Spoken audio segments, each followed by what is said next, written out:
Middle east की जंग में अनिश्चितता का दौर जारी। बीती रात से लेकर सुबह तक ईरान की तरफ से इजरायल और खाड़ी क्षेत्र में मौजूद अमेरिकी ठिकानों पर किए गए ताबड़तोड़ हमले।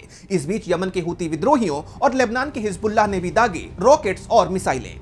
हमलों के चलते क्षेत्र में भारी तबाही का है मंजर। इन लगातार हमलों के बीच बैकफुट पर आ गए हैं डोनाल्ड ट्रंप। वहीं इजरायल ने कड़े तेवर दिखाते हुए दो टूक कहा है कि ये नहीं है आखिरी युद्ध। आज संसद के बजट सत्र का आखिरी दिन 2 चरणों में संपन्न हुआ है ये सत्र। पूरे सत्र में कई अहम मुद्दों पर हुई है चर्चा। आज आखिरी दिन भी दोनों सदनों में सत्ता पक्ष को घेरने में कोई कसर नहीं छोड़ेगा विपक्ष। एलपीजी और एफसीआरए सहित तमाम मुद्दों पर आज भी सरकार की होगी घेराबंदी।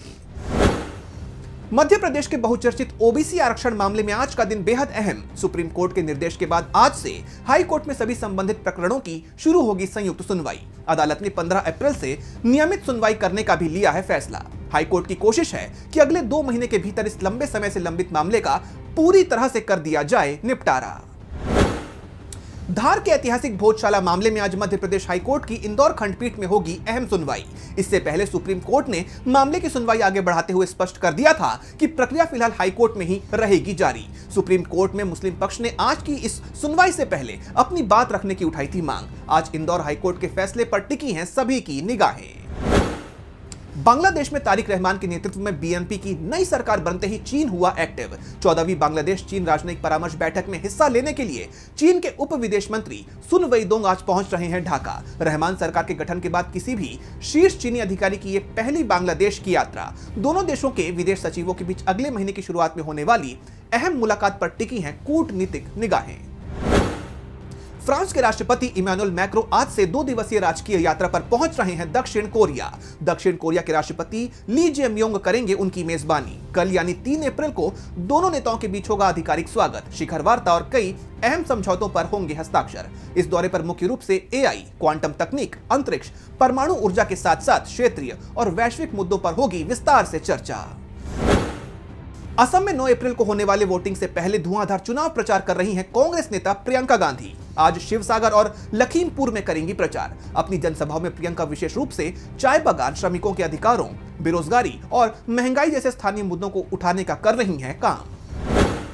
केरल में भी 9 अप्रैल के मतदान से पहले आज चुनाव प्रचार की कमान संभाल रहे हैं राहुल गांधी। मुख्य रूप से मालाबार क्षेत्र यानी उत्तरी केरल के वायनाड और कोझिकोड पर है उनका मुख्य फोकस। आज यहां करेंगे जनसभाएं, दोहराएंगे अपने वादे। राहुल गांधी अपनी इस चुनावी रणनीति के तहत एलडीएफ और बीजेपी दोनों पर जमकर साध रही है निशाना। यूडीएफ के पक्ष में समर्थन जुटाने की हो रही है पूरी कोशिश।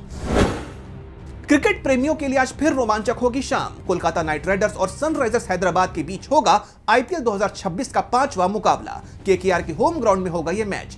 कोलकाता के ईडन गार्डन्स में आमने सामने होंगे दोनों टीमों के दिग्गज। शाम 7:30 बजे से बरसेंगे चौके छक्के। मैच को लेकर दर्शकों में है काफी उत्साह। देश भर में आज मौसम के कई रंग। भारतीय मौसम विज्ञान विभाग ने आज यानी 2 अप्रैल के लिए जारी किया है बड़ा अपडेट। उत्तर भारत में पश्चिमी विक्षोभ की सक्रियता से दिल्ली, एनसीआर, पंजाब, हरियाणा और राजस्थान में सुबह से ही छाए रहेंगे बादल। आईएमडी ने इन राज्यों के लिए ऑरेंज अलर्ट जारी करते हुए गरज चमक के साथ बारिश की जताई है संभावना। यूपी के भी कई जिलों में छाई रहेगी बदली। वहीं पहाड़ी राज्यों पर भारी बर्फबारी से तापमान में आएगी खासी गिरावट। उधर पूर्वोत्तर के असम, मेघालय और सिक्किम में आज रेड अलर्ट के बीच भारी से बहुत भारी बारिश की है चेतावनी।